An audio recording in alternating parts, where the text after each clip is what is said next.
ওরা আমায় এভাবে কেন মারল মা? মা, আমি তো যেমন ডিউটিতে যাই সেরকমই ডিউটিতে গেছিলাম, কিন্তু আমি তো জানতাম না যে আজই হবে আমার শেষ দিন। আমি তো আমার জুনিয়রদের সাথে একসাথে কত গল্প করতে করতে রাতের খাবার খেয়ে, জানো মা, অনলাইন থেকে অর্ডার করে আনিয়েছিলাম আমার প্রিয় খাবারটা, ওটাই আজ খেয়েছিলাম।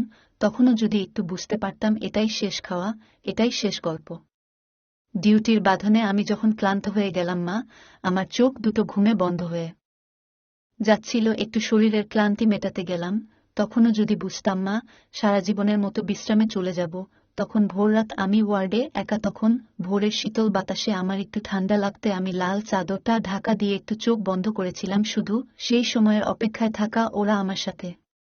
ছিট মা, জানো তো, অনেকবার আমি বারণ করেছিলাম, চিৎকার করেছিলাম, বাঁচাও বাঁচাও, কে আছো, আমাকে বাঁচাও, কিন্তু কেউ আমার চিৎকার, আমার আর্তনা, আমার খুব কষ্ট হচ্ছিল, শুনতে পাইনি, জানো তো মা। আর ওরা আরও পশুর থেকেও বিচ্ছিরি ব্যবহার করতে লাগলো, খেলতে লাগলো আমাকে নিয়ে ওরা। আমি ওদের হাতে পায়ে পড়লাম, জানো তো, আমি এটাও বললাম যে আমাকে ছেড়ে দাও।